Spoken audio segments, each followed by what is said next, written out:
Baik saudara, masih bersama tamu kita di Studio 2 Kompas TV Pekanbaru, Bapak Jack Ardiansyah, Wakil Ketua DPRD Fraksi PAN. Kali ini kita akan membahas lebih lanjut lagi Pak, mengenai visi dan misi Kabupaten Meranti yang sudah disusun sebelumnya oleh Bupati dan Wakil Bupati. Mungkin karena tadi di awal sudah diceritakan sedikit bagaimana keadaan Kabupaten Meranti, sekarang saya ingin tanyakan Pak, bagaimana gambaran besar visi dan misi Kabupaten Meranti untuk tahun 2025 sampai 2030 ini Pak? Ya tadi sudah saya sampaikan, setiap calon bupati dan wakil bupati saat kampanye menyiapkan visi dan misi. Nah ketika terpilih, visi dan misi itu harus dicantumkan dalam RPJMD. RPJMD tadi. Itulah menjadi acuan selama satu periode jabatan bupati. Makanya RPJMD itu 5 tahun, 2025 sampai 2030. Nah ini kick off. Kemarin kita baru start untuk tahapan pembahasan RPJMD. Karena sesuai aturan, paling lama 6 bulan setelah pelantikan bupati harus menyelesaikan RPJMD. Nah RPJMD lah yang sedang disusun oleh pemerintah daerah, nanti akan dibahas bersama-sama dengan DPRD. Dan itulah menjadi acuan bupati selama menjabat 5 tahun. Dan RPJMD itu harus sesuai dengan visi misi yang mereka disampaikan di saat kampanye. Nggak boleh lari dari itu, karena visi itulah janji beliau. Nah itu harus direalisasikan selama 5 tahun lewat RPJMD tersebut. Nah, kita nanti ya bersama-sama membahas RPJMD 5 tahun ke depan bersama Bupati nantinya. Baik Bapak, memang di RPJMD tadi juga akan disampaikan ya Pak ya, bagaimana visi dan misi tidak boleh keluar dari janji ketika kampanye. Begitu juga dengan pertanggungjawabannya nanti di 5 tahun yang akan datang. Tapi saya akan menanyakan nih Pak, apakah ada langkah konkret yang diambil oleh DPRD untuk mengawal nih Pak implementasi si visi misi tadi? Nah, seperti apa bentuk pengawalannya dan pengawasannya Pak? Ya jelas, karena ya pengawasan merupakan salah satu dari tugas kami sebagai anggota DPRD. Nah, langkah awalnya ini dibahas bersama-sama dulu, Mbak. Kita selesaikan RPJMD bersama-sama, pemerintah silakan jalankan. Nah, kita tuh tahu dong isi RPJMD itu. Itu tidak boleh melenceng daripada yang sudah dibuat di RPJMD. Sebagai contoh, Mbak, ke RPJMD kan 5 tahun sekali. Kalau setahun namanya RKPD, Mbak. RKPD ya Pak? Kalau setahun itu sekali ya? Itu menjadi acuan bagi DPRD dan pemerintah daerah untuk menyusun APBD. Nah jadi usul-usul masyarakat, programnya tidak boleh lari dari RKPD itu. Nah itu sebagai bentuk kontrol pembangunan per tahun sampai per 5 tahun. Jadi setiap pembangunan tidak boleh lari dari RKPD dan lari dari RPJMD. Itu sudah termaktub dalam sebuah perda. Jadi itulah menjadi acuan kita untuk mengontrol kinerja pemerintah selama masa jabatan beliau sebagai Bupati dan Wakil Bupati Meranti 5 tahun. Berarti cukup penting ya Pak di sini, sangat penting bahkan untuk peran RKPJ dan RKPMD ini sendiri. Jadi Pak dalam proses pembentukannya tadi Bapak sempat menyampaikan bahwasanya baru saja kick off. Berarti akan ada pembentukannya lagi, akan ada pembahasannya lagi. Hal dasar nih Pak ataupun yang pertama kali yang mungkin akan dibahas biasanya seperti apa Pak untuk menentukan RKPJ tadi Pak? Ya, jadi begini, setelah bupati-bupati terpilih, memang RPJMD disusun oleh pemerintah daerah, Mbak. Disusun pemerintah daerah, tapi tetap melibatkan DPRD. Setelah selesai disusun, ini bentuk pansus, namanya pansus RPJMD. Nah, pansus RPJMD terdiri dari anggota DPRD dan pemerintah daerah. Nah, disitulah kami bersama-sama membahas kembali apa yang sudah dibuat oleh pemerintah daerah untuk dibahas bersama-sama dan disepakati bersama-sama. Nah, ketika ada masukan dari DPRD, dimasuk tambahan atau yang tidak sesuai kita keluarkan. Ini menjadi kesepakatan bersama-sama. Jadi ini menjadi kewajiban antara DPRD dan pemerintah daerah untuk menjalankan RPJMD ini karena memang dibahas bersama-sama dan disepakati bersama-sama. Ya tentu harus bersama-sama bertanggung jawab menjalankan amanah 5 tahun ini ke depan. Baik Pak. Berarti di sini kita menjadi mata pisau untuk menganalisis bagaimana kebutuhan masyarakat, apakah sesuai dengan yang tadi akan dirancang. Namun Pak, kita kembali kepada visi misi. Dalam konteks kebijakan pembangunan, kira-kira Pak sektor apa yang menurut Bapak harus mendapatkan perhatian lebih dari DPRD untuk kita bahas bersama dengan pemerintah daerah Pak? Ya memang seperti saya kan udah 4 periode Mbak. Jadi cukup paham lah keinginan masyarakat Meranti itu Mbak. Betul. Tapi yang pertama dari infrastruktur Mbak. Infrastruktur perkebunan, pertanian, perikanan, dan lapangan kerja Mbak. Nah, inilah hal yang paling mendasar yang harus menjadi prioritas utama pemerintah daerah untuk meningkatkan kesejahteraan masyarakat. Tanpa itu mungkin ya geraknya akan lambat nanti. Nah, kenapa demikian? Karena memang saya lihat di kondisi lapangan, infrastruktur itu sangat masih memprihatinkan, terutama di pedesaan. Memang di perkotaan itu udah selesai lah Mbak ya, di ibu kota kabupaten, kecamatan, tapi masih banyak kekurangan infrastruktur. Nah, perkebunan dan pertanian ini Meranti ini sebagian besar masyarakatnya bekerja di sektor itu, perkebunan, pertanian, dan juga perikanan. Perkebunan, pertanian. Nah, tadi perikanan saya bilang kan Meranti kan sebagian besar laut, Mbak, air. Iya, 70%. Ini potensi yang sangat besar yang harus digarap oleh pemerintah daerah. Iya. Jangan mengabaikan laut kita, Mbak. Betul. Nah, saya itu banyak kekayaan alam, banyak ekosistem yang bisa kita jadikan untuk meningkatkan kesejahteraan masyarakat. Dan juga tenaga kerja juga paling penting, Mbak. Karena masyarakat Meranti ini sekitar 12.000 itu bekerja di luar negeri, Mbak. 12.000 bekerja di luar negeri. Sekitar 12.000 itu bekerja di Malaysia, sebagian besar di Malaysia, Mbak. Jadi kenapa mereka kerja sana? Karena mungkin ya di Meranti sulitnya mencari lapangan kerja. Jadi 12.000 masyarakat Meranti bekerja di Malaysia. Ada juga UMKM Meranti yang harus kita perhatikan juga, karena selama ini UMKM masih bersifat mikro kali, walaupun UMKM mikro, tapi kita untuk mengembangkan, membantu pemasaran mereka agar untuk menjadi makro, produksi mereka itu bisa berkembang, bisa maju usaha-usaha yang ada di masyarakat Meranti. Itu Mbak. Karena mungkin sudah cukup lama ya Pak berkecimpung di dunia ini ya Pak Jack ya, di dunia DPRD sendiri, mewakili masyarakat, mendengar berbagai keluhan, melihat secara langsung bagaimana sebenarnya dari pemerintah daerah mungkin sudah cukup berupaya untuk menaikkan suara-suara rakyat ini, namun kembali lagi kepada permasalahan utama ya Pak ya. Tadi disebutkan bahwasannya ternyata kita juga memiliki kekayaan alam yang sangat luar biasa.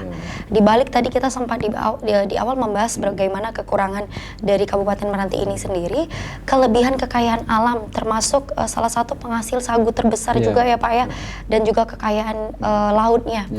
Itu di mata Bapak seperti apa Pak? Hal yang harus kita olah dari kekayaan-kekayaan yang melimpah tadi Pak. Jadi kalau sagu memang semacam komoditi unggulan perkebunan di Meranti, Mbak. Ini mungkin udah zaman dahulu kala. Sudah dari zaman dahulu kala. Mungkin sejak Meranti ada, sejak pulau itu ada, udah ada pohon sagu di Meranti. Nah, jadi itulah sekarang menjadi produk unggulan utama di Meranti. Tapi memang hanya sampai ke tepung, Mbak. Tepung, udahlah dibawa ke Pulau Jawa, dibagi mana-mana. Nah, untuk UMKM, untuk home industry itu dijadikan mie sagu. Sebagian besar jadi mie sagu. Nah, mie sagunya kadang memang home industry ini industri rumah tangga dibawa ke luar, Mbak. Selain untuk kebutuhan dalam, juga dibawa ke Pekanbaru, ke Batam, ke Medan, kemana-mana itu memang dari sagu Meranti yang mie sagu Meranti yang memang menjadi primadonanya masyarakat. Ya, jadi memang sagu ini menjadi produk unggulan di Kabupaten Kepulauan Meranti. Iya Pak, mungkin tadi Bapak sampaikan bahwasanya sampai di tepung atau di olahan mie. Dari masyarakat sendiri ada yang sudah berinovasi mungkin Pak, membuat produk sagu ini menjadi naik kelas. Memang ada beberapa Mbak, semacam kelompok-kelompok usaha kecil ini Mbak, mencoba. Tetapi memang kendalanya tadi ini Mbak, pemasaran. Jadi kebutuhan terbatas hanya untuk lokal Mbak. Hanya untuk lokal ya Pak ya? Kalau memang turun-turun paling kejadikan macam-macam, memang untuk lokal. Untuk keluar memang kendala kita pemasaran Mbak. Ini perlu juga peran pemerintah untuk memasarkan produk-produk unggulan yang ada di Kabupaten Kepulauan Meranti. Memang di Meranti UMKM banyak Mbak, ada sekitar 9.000 UMKM. 9.000 UMKM ya Pak ya? UMKM, tapi ya masih bersifatnya mikro sekali Mbak, kecil sekali. Untuk berkembang mesti agak susah, agak lambat. Karena itu tadi, karena mungkin ke depan saya berharap pemerintah berperan lebih lah untuk mengembangkan UMKM yang ada di Kabupaten Kepulauan Meranti. Karena memang salah satu program unggulan Bupati sekarang terkait UMKM, akan mengembangkan 1.800 UMKM yang ada di Kabupaten Kepulauan Meranti. Oke. Ya. Itu juga akan dibahas nanti ya Pak? Iya. Baik Bapak. Memang Kalau tadi kita sudah membahas bagaimana hal-hal yang banyak dan peluangnya itu luas sebenarnya untuk ditingkatkan oleh pemerintah, kali ini saya akan bertanya Pak mengenai DPRD sendiri. DPRD kan Pak terdiri dari beberapa fraksi dengan kepentingan politik yang berbeda. Bagaimana nih Pak cara menjaga komunikasi dan kerjasama yang harmonis untuk menarik relasi tadi Pak, demi kembali lagi kepada kepentingan Kabupaten Meranti di mata Pak Jack? Memang betul kata Mbak tadi, memang politik kan banyak kepentingan. Betul. Semua berkepentingan. Baik Semua berkepentingan partai, berkepentingan kelompok. Tetapi kita tentu juga sebagai negara kesatuan Republik Indonesia harus ada yang lebih diutamakan. Minimal kita untuk kepentingan daerah. Nah, jadi ego-ego sektoral, ego-ego kelompok kita coba di nomor 2 kan lah. Di nomor 2. Jadi untuk kepentingan daerah kita, kepentingan Kabupaten Kepulauan Meranti. Nah, itu untuk misalnya itu dengan cara seringnya kita berkomunikasi, menjaga sinergisitas, menjaga agar transparansi dalam hal pembahasan pengelolaan keuangan daerah di Kabupaten Kepulauan Meranti. Terkadang kalau kita tidak transparan, ya ada rasa curiga. Padahal sebenarnya nggak ada apa-apa, Mbak. Karena tidak ada apa-apa. Nggak ada apa-apa, tapi karena kita transparansinya kurang, komunikasinya kurang, jadi menimbulkan rasa curiga antara kita fraksi di DPRD. Tetapi dengan seringnya berkomunikasi, insya Allah itu kita akan bisa mengatasi terkait tentang kepentingan pribadi tersebut. Baik Pak, mungkin memang adanya beberapa fraksi yang berbeda ini juga ternyata menambah peluang kita juga ya Pak untuk dapat menjangkau lebih luas nih relasi-relasi yang tadi Bapak sempat sampaikan di awal. Karena kembali lagi ke Pak bahwasanya kita tidak bisa berdiri sendiri ya Pak ya. Kita membutuhkan pemerintah daerah dan juga pemerintah pusat. Nah, bagaimana nih Pak DPRD menyikapi aspirasi masyarakat yang seringkali tidak sejalan dengan pemerintah daerah?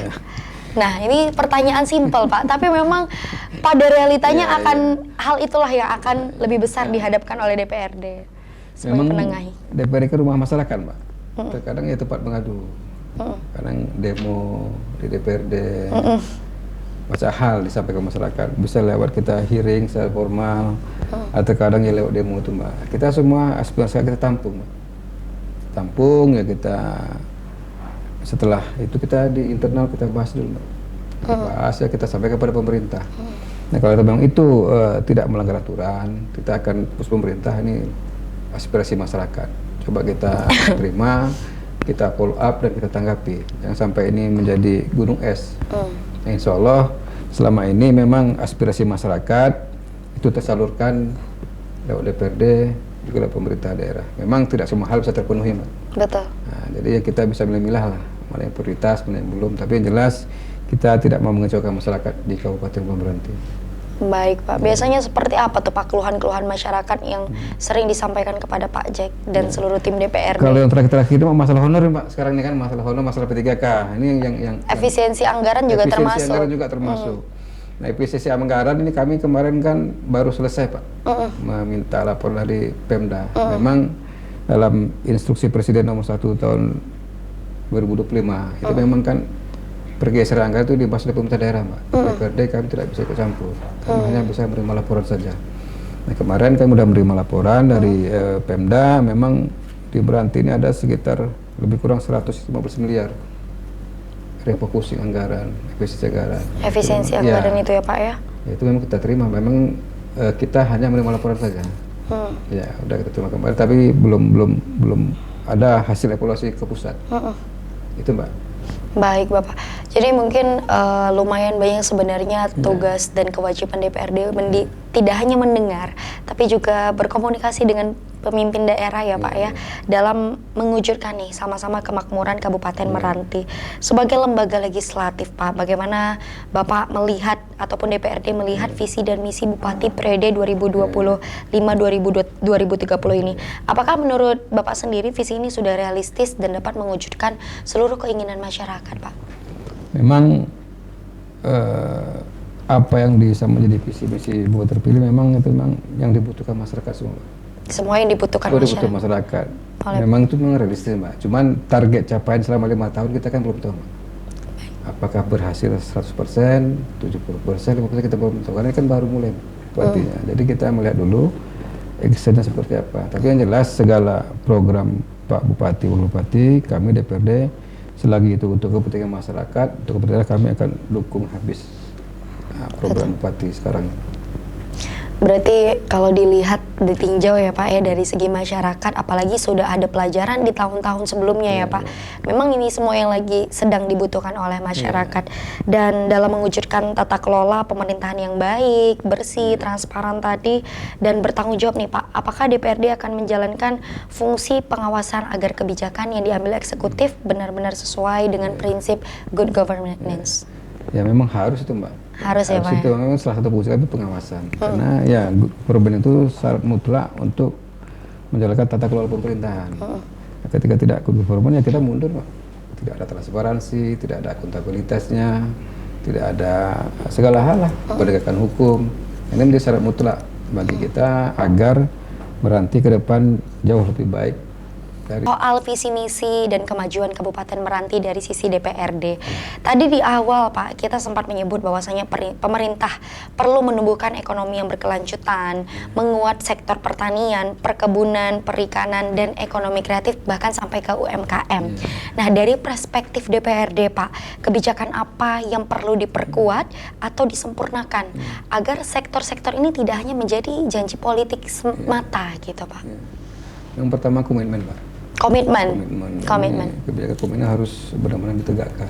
Karena biasanya terkadang terlibat ada semacam misalnya janji-janji politik belaka. Nah, komitmen itu kami harapkan kepada pemerintah daerah terpilih sekarang ini, gimana beliau bisa merealisasikan janji-janji beliau dalam sebuah visi dan misi nantinya. Jadi kita bersama DPRD khususnya akan selalu mengingatkan kepala daerah terkait tentang apa yang sudah beliau janjikan di saat kampanye nanti.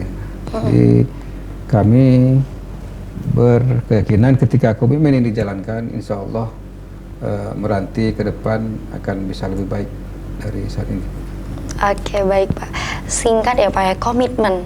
Nah, berbicara tentang komitmen artinya perlu evaluasi ya Pak ya, di setiap tahunnya, bahkan kita bisa belajar dari periode-periode yang sebelumnya. Kira-kira Pak dari sektor-sektor ini, dari 5 sektor yang saya sebutkan tadi, sektor manakah yang lebih berpeluang untuk dapat bangkit lebih cepat Pak, di tahun 2025 ini? Memang kami berharap di sektor yang menjadi potensi Meranti, perkebunan dan pertanian. Sektor perkebunan dan pertanian. Kami berharap itu bisa dimaksimalkan lagi. Tambah lagi memang pemerintah pusat merencanakan ketahanan pangan. Betul. Jadi harus sinergi antara pemerintah pusat daerah. Jadi ketahanan pangan Meranti ini harus lebih dimaksimalkan. Nah, ketahanan pangan itu kan ya di perkebunan, pertanian, perikanan.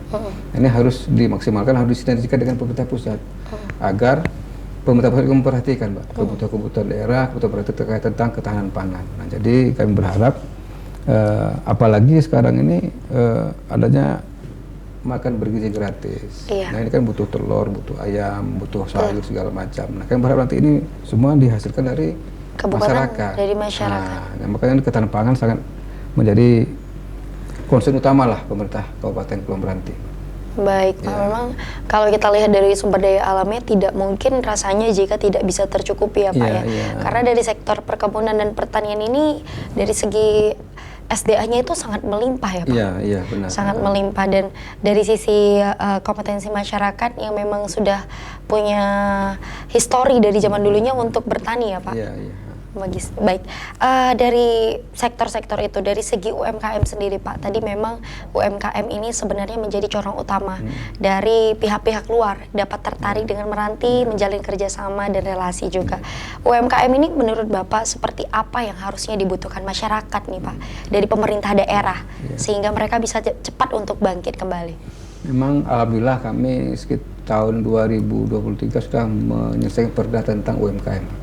Baik, sudah ada perda tentang UMKM ya Pak ya? UMKM tahun 2003 baru saja kemarin. Memang di situ banyak kemudahan, banyak peran pemerintah untuk mengembangkan UMKM yang ada di Kabupaten Kepulauan Meranti. Baik itu tentang bantuan modal, bantuan fasilitas, bantuan untuk mempromosikan produk-produk UMKM yang ada di Kabupaten Kepulauan Meranti. Nah, mudah-mudahan dengan perda ini ada, nanti akan bisa membantu masyarakat untuk mengembangkan UMKM yang ada di Kabupaten Meranti. Baik, memang cukup banyak ya Pak, termasuk kebijakan-kebijakan yang dibuat ini guna untuk mempermudahkan masyarakat ya Pak, untuk kembali lebih dekat nih mendapatkan bantuan dari pemerintah. Dengan disahkannya nih Pak, APBD tahun anggaran 2025 sebesar kurang lebih kalau tidak salah saya 1,3 triliun dan defisitnya tadi cukup banyak ya Pak ya, sekitar beberapa miliar, 90 miliar, lebih kurang 90 miliar. Nah, ini bagaimana Pak strategi pemerintah daerah dalam mengatasi defisit ini, dibantu juga dengan DPRD yang tentunya sudah mengantongi nih Pak bagaimana kebutuhan masyarakat. Memang dengan adanya instruksi Presiden tentang pemangkasan anggaran Pak, otomatis defisit itu akan berkurang Pak, karena memang yang dipangkas itu kegiatan-kegiatan yang tidak prioritas. Baik. Jadi pemerintah daerah sudah melakukan refocusing kegiatan dengan melakukan investasi anggaran. Jadi kegiatan yang tidak prioritas itu memang kita sudah dikeluarkan, termasuk juga macam makan minum, ATK, percetakan, perjalanan dinas. Nah itu udah dikurangi semuanya. Jadi dengan demikian, secara otomatis defisit itu akan berkurang Mbak, karena memang sudah dikeluarkan juga dari APBD kita. Baik. Nah, jadi itu Mbak. Oke Pak, memang kalau dari pengelolaan defisit anggaran ini sebenarnya tidak mengurangi kesejahteraan masyarakat, tapi lebih mengefisiensikan ya Pak anggaran yang ada. Kalau dari pemerintah sendiri Pak, mungkin ada yang harusnya diperkuat lagi nih Pak oleh pemerintah dari sisi anggaran, seperti peluang lowongan kerja tadi, itu bagaimana Pak? Memang fiskal memang tidak belum begitu kuat Mbak. Karena memang sumber-sumber potensi ekonomi masih terbatas itu. Situ ya pariwisata sedikit, industri sedikit. Ini memang pemerintah memang harus kerja keras untuk menguatkan ekonomi masyarakat. Tentunya dengan berbagai cara. Tentu dengan potensi yang ada kita maksimalkan. Jangan kita mengada-ngada yang merasa tidak mungkin kita buat-buat. Itu akan sia-sia nantinya. Jadi yang potensi apa yang ada di Meranti itu yang kita maksimalkan. Dan saya yakin pemerintah daerah sudah tahu itu Mbak. Sudah tahu itu ya Pak. Itu. Makanya kami akan bersama-sama akan bersinergi bagaimana ekonomi di Meranti bisa tumbuh berkembang tanpa harus bergantung kepada APBD saja. Luar biasa Pak, ini menarik Pak, karena kalau kita lihat bahwasanya dari sisi misalnya pariwisata, di sana seharusnya bisa ya Pak untuk dapat dikembangkan sehingga banyak turis lokal ataupun turis internasional yang datang. Satu bagian saja, menurut Bapak itu mungkin atau tidak Pak?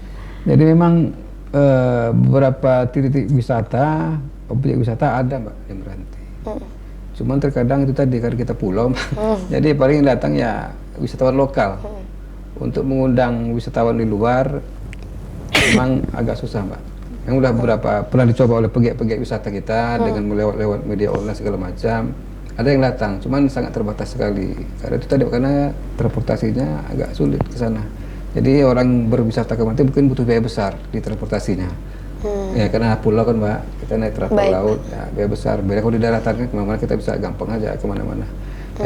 Mungkin itulah salah satu titik lemah wisata yang ada di Meranti. Tapi untuk lokal, saya yakin ramai memang wisatawan lokal datang ke objek wisata yang ada di Meranti. Karena keindahan alamnya nggak main-main ya Pak ya di Meranti ya. Ya itu ada pantai, ada danau, ada hutan, ada mangrove segala macam. Itu menjadi objek wisata. Oke Bapak, memang kalau mengenai dari tadi yang kita bahas, baik dari segi sumber daya manusianya sendiri, semuanya itu kembali lagi kepada akses infrastruktur, transportasi, dan juga memang mungkin informasi ya Pak, karena ini salah satu daerah pulau yang memang cukup jauh dari daerah daratan. Nah, pertanyaannya Pak, apakah dari pandangan Bapak selaku DPRD sendiri untuk segi kesehatan masyarakat seperti stunting dan lain-lain itu sudah ada upaya pencegahannya Pak? Memang di Meranti angka stuntingnya meningkat Pak ya, dari sekitar 19% ya, kalau nggak salah sekarang itu kan. Ya, memang stunting ini memang paling penting pencegahan Pak. Jadi upaya yang dilakukan DPRD pencegahan ya Pak ya? DPRD kemarin di Komisi 3 sudah memanggil Dinas Kesehatan, Mbak, Dinas Sosial terkait tentang mengatasi stunting yang ada di Kabupaten Meranti. Memang tidak baik sebenarnya Pak, tapi karena memang kita daerah terpencil jadi kadang agak susah terjangkau untuk mengatasi stunting. Dan juga pendidikan masyarakat juga Pak. Pendidikan Tentang stunting nih, Pak. Memang gizi usia bayi ya 2 tahun ke bawah gimana, ini mungkin perlu dinas kesehatan atau kesehatan untuk lebih gencar mensosialisasikan, terutama di wilayah posyandu Mbak, masalah stunting ini. berarti selaras dengan kebijakan yang diatur oleh Presiden kita mengenai ketahanan pangan tadi ya Pak ya. Dan tadi Bapak sampaikan bahwasannya diharapkan masyarakat lokal bisa menjadi salah satu pemasok dalam ketahanan pangan yang dapat dibagikan untuk makan gizi gratis ini ya Pak. Berarti hal itu juga termasuk berdampak Pak menurut Bapak kepada masyarakat? Memang seperti kemarin juga Menteri Desa Pak Yandri itu kan mengatakan ya desa itu menjadi sebagai supplier kebutuhan-kebutuhan pangan, nanti kebutuhan-kebutuhan makan bergizi gratis, perkebunan. Jadi memang nanti akan meningkatkan ekonomi masyarakat Pak. Selama ini mungkin tadi saya bilang untuk memasarkan sangat susah di nanti. Dengan ada kerjasama ini, insya Allah nanti ya, produk-produk unggulan masyarakat pangan itu akan bisa didistribusikan untuk kepentingan program pemerintah. Oke, baik Pak. Kalau dari segi komunikasi sendiri Pak, DPRD ini bisa kita harapkan sebagai satu-satunya corong dari masyarakat kepada pemerintah untuk mendengar. Di mata Bapak sendiri seberapa pentingnya Pak pengaruh komunikasi DPRD ini untuk keberlangsungan hidup masyarakat Kabupaten Meranti? Yang penting sekali Mbak, ya tanpa komunikasi ya kita nggak tahu apa keinginan masyarakat Mbak. Nah, jadi memang komunikasi hal yang harus utama dilakukan oleh DPRD, baik itu DPRD, baik itu masyarakat baik itu kepada pemerintah daerah. Karena segala sesuatunya dengan kita komunikasikan, insya Allah akan tersampaikan dan akan terrealisasikan. Nah, tanpa komunikasi mungkin ini akan buntu, akan buntu, artinya nanti akan menyendat apa yang dibutuhkan oleh masyarakat kepada pemerintah daerah. Baik Bapak. Jadi memang tidak hanya komunikasi ke bawah saja, ke masyarakat saja, namun juga komunikasi ke atas rutin dilaksanakan oleh DPRD ya Pak ya. Mungkin Pak, pertanyaan saya berikutnya mengacu pada rencana pembangunan jangka panjang nasional. Kabupaten Kepulauan Meranti termasuk dalam daerah dengan kemiskinan ekstrim yang tadi juga Bapak sampaikan. Bagaimana Pak pemerintah program yang sesuai dengan visi misi tadi dalam pengentasan kemiskinan yang efektif Pak, dan peran DPRD itu seperti apa Pak? Ya, memang Mbak, awal Meranti berdiri angka kemiskinan Meranti memang tinggi Pak, sekitar 45%. 45%. Sekarang 20% tinggi, awal 23. Awal pertama ya Pak ya? Tahun 2009-2010. Tapi Pak Irwan Periode menurut sampai sekarang tinggal sekitar lebih kurang 23%. 23%. Memang angka kemiskinan naik kan di desa-desa. Desa itu tuh untuk mengurangi angka kemiskinan ya kita dengan membantu kebutuhan mereka Pak. Ya, jaminan sosial, jaminan kesehatan, kebutuhan sehari-hari. Ya memang alhamdulillah bantuan-bantuan ini ada loh pusat, ada provinsi, ada lewat kabupaten Pak. Seperti DTKS dari kabupaten, ada PKH, dan begitu juga jaminan kesehatan. Pemerintah daerah kabupaten itu juga menjamin masyarakat yang tidak tercover BPJS, semua itu ditanggung oleh pemerintah daerah. Alhamdulillah, Mas kemarin sudah 97% jaminan kesehatan dijamin oleh pemerintah.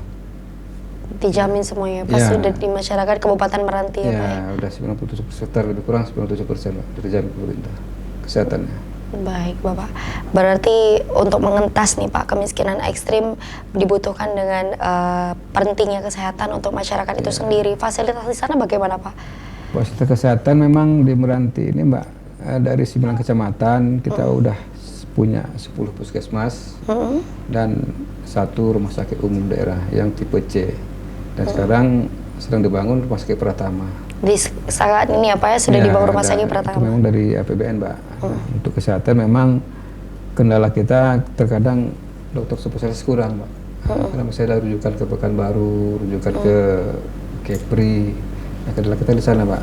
Dokter spesialis masih belum mencukupi. Karena kita kasihan Mbak, kadang rujukan memang ditanggung pemerintah, tapi biaya transport segala macam kan masih keluarga pasien yang menanggung. Nah, itu kadang menjadi PR bagi kita di Meranti bagaimana agar meminimalisir rujukan. Baik Pak. Iya. Oke Pak, tampaknya kebutuhan-kebutuhan tadi memang tidak bisa kita pungkiri dan visi misi sudah menjadi salah satu harapan ya Pak bagi masyarakat, bagaimana mereka berharap semua yang tadinya telah diharapkan bisa dapat terwujud dengan bantuan DPRD. Mungkin Pak terakhir Pak untuk menutup talk show kita pada hari ini, boleh Bapak sampaikan bagaimana harapan Bapak ke depannya sebagai DPRD Kabupaten Meranti supaya masyarakat bisa optimis Pak bahwasanya Kabupaten Meranti akan menjadi lebih maju di tahun-tahun berikutnya. Jadi Mbak, kita menjalankan pemerintahan mengacu pada Undang-Undang 23 tahun 2012 tentang pemerintahan daerah. Nah, pemerintahan daerah terdiri dari DPRD dan pemerintah Bupati. Kabupaten. Nah, ketika ini bersinergi, berkolaborasi, insya Allah apa yang diinginkan, apa yang dihajatkan, apa yang diprogramkan mungkin akan bisa direalisasi oleh pemerintah daerah. Apalagi Pak Bupati sekarang, Pak Asmar ini kan backgroundnya polisi, Pak.